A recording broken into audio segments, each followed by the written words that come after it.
For the next year, the Second Battalion, the Yorkshire Regiment, will be on a 48-hour notice to move anywhere they're needed.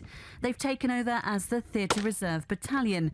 Each company has been through their final combined arms live fire exercise, ready for the task.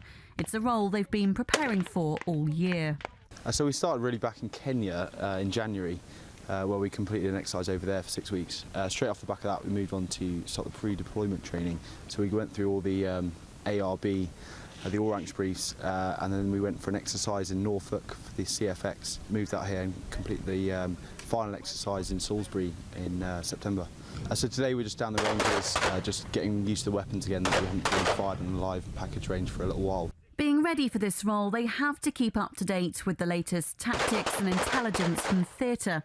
Each company will go to Camp Bastion for training over the next few months to complete their reception, staging and onward movement and integration package, or RSOI, to make sure they're theatre ready and can deploy quickly.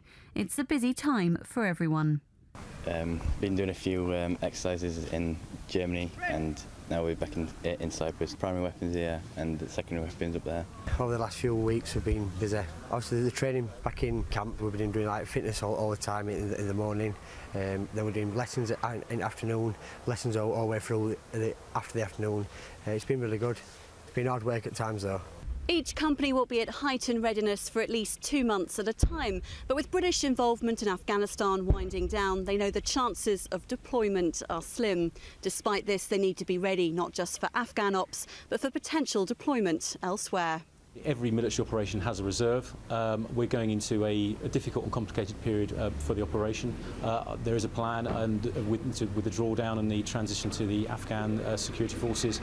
But like any operation, if there is a requirement to deploy the reserve in order to have an effect somewhere, then we'll be ready to go and do that. That might be something pre-planned to assist with our withdrawal, or it might be something unforeseen that we need to go and deal with. Clearly we're in an interesting part of the world, turbulent part of the world as well, and we are acclimatised and we are trained a battalion that's ready to go and do things. Based in this corner of the Mediterranean, it's hard to predict if and where the battalion will be needed. But with a British commitment to Afghanistan ongoing, the soldiers here will stay on standby, just in case. Carla Prater, Forces News at Decalia in Cyprus.